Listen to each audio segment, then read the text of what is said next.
अनिका, तुझे कोई और नहीं मिला क्या जो तू एक बूढ़े पुलिस वाले को उठा लाई? तुम्हारी हिम्मत कैसे हुई यहाँ तमाशा करने की? चलो भागो यहाँ से। अच्छा, जा रहे हैं हम और तुम मजे करो। निका, कौन थे लड़के?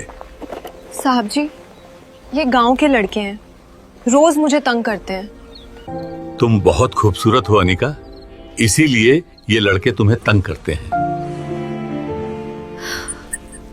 अनिका, तुमने शादी क्यों नहीं की अब तक? साहब जी, गांव वाले मुझे मूछी की बेटी कहते हैं।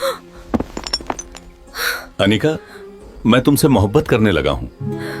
अनिका, तुम मुझसे शादी करोगी? ये आप कैसी बातें कर रहे हैं साहब जी? ठीक है, मैं चलता हूं। ये लड़के दोबारा तुम्हें तंग नहीं करेंगे।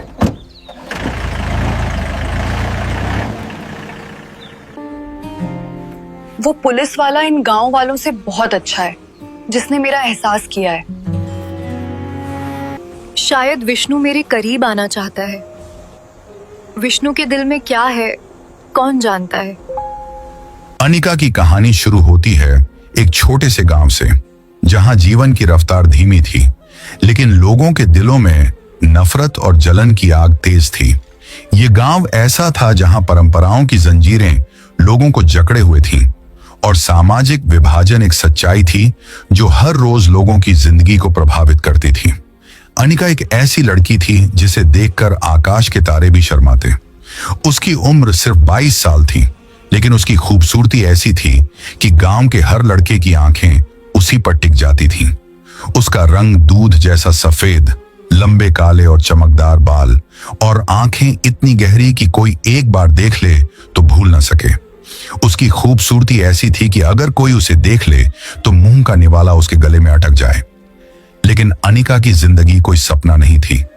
उसके माता पिता एक हादसे में निधन हो गए थे जब वह केवल 15 साल की थी। इस हादसे ने उसकी जिंदगी को हमेशा के लिए बदल दिया था। उसके पिता मोची थे जो जूते सिलते थे और अनिका ने अपने पिता से यह काम सीख लिया था। वह जूते सिलकर अपना पेट पालती थी, लेकिन यह काम उसके लिए केवल रोजगार नहीं था, बल्कि अपने पिता की याद का एक हिस्सा था। हर सिलाई में वह अपने पिता की मेहनत और प्यार को महसूस करती थी। गांव वाले अनिका को कमीन समझते थे, मतलब मोची की बेटी। कोई उससे बात नहीं करता था। लड़के तो उस पर मरते थे, लेकिन गलत नजरों से देखते, उसके पास आना चाहते, क्योंकि वह उसकी खूबसूरती की वजह से उसके शरीर के भूखे थे। वे शादी नहीं करना चाहते थे क्योंकि वह मोची की बेटी थी। अनिका को यह सब पता था और इसलिए वह अपने आप को अकेलेपन में छिपा लेती थी। गांव की लड़कियां अनिका की खूबसूरती से जलती थीं, क्योंकि सभी लड़के उसी पर मरते थे। जब अनिका पास के नल से पानी भरने जाती तो लड़कियां उसका मजाक उड़ाती, उसकी जिंदगी को अभिशाप बना देती। देखो, मोची की बेटी आई है, उसे तो कोई भी नहीं पूछेगा। ऐसी बातें सुनकर अनिका का दिल टूट जाता, लेकिन वह चुप रहती, क्योंकि वह जानती थी कि जवाब देने से चीजें और खराब हो जाएंगी।